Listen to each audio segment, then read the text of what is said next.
Happy hello, everyone. If you're happy and you know it, clap your hands. Of course, if you're an introvert, perhaps you would prefer a golf clap. Does this mean that you aren't as happy? Maybe you just don't know it. My name is Ryan Wingfield, and my job is to make people happy.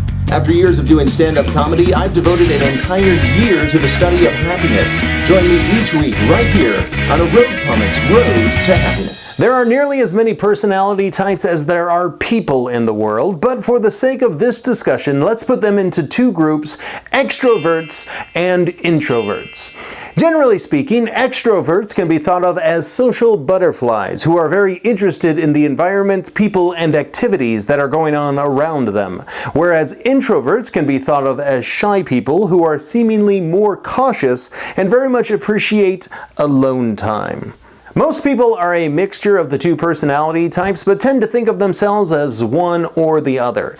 Researchers estimate that extroverts make up 50 to 74% of the population, with the remaining 26 to 50% being introverts. Some of those introverts may not be the type of people you think of, though. For example, I am a stand-up comedian and public speaker with an intense interest in positive psychology. I even created this web series as a hobby. Yet despite all of those seemingly extrovert behaviors, I consider myself an introvert.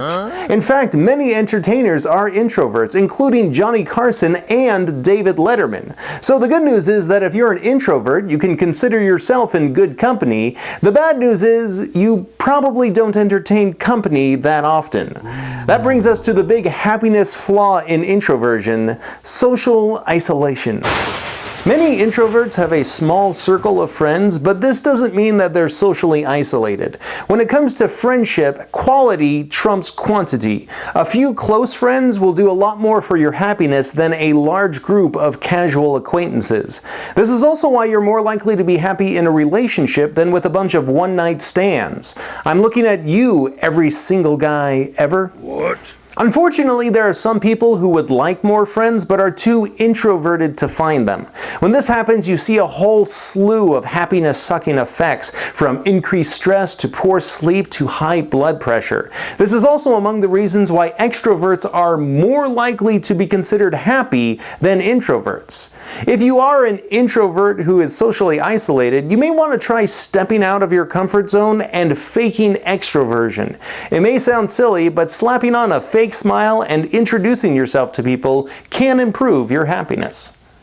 It's still unclear if extroversion is a cause of happiness or just a byproduct of it. It may be that people who are happy just want to share their good spirits with other people. One thing we do know is that extroverts are more likely to try new activities, which has been proven to improve your happiness. The reason for this is that sensory events release dopamine in our brain. However, studies have also shown that extroverts need more dopamine to get the same effect. So perhaps extroverts are just junkies who are forced to do more social stimulation to get their next hit of that good old neurotransmitter. Ultimately, both personality types are perfectly capable of developing a group of happy, supportive friends. Just because they may not be the friends somebody else would choose doesn't mean it's not the right social circle for you. That's all for this edition of a Road Comics Road to Happiness. Thank you so much for watching. Please don't forget to subscribe and leave any happy comments below. Next week, we're going to continue our look at social circles with a number of how many friends you can have before it starts to negatively impact your mood. Until then, stay happy.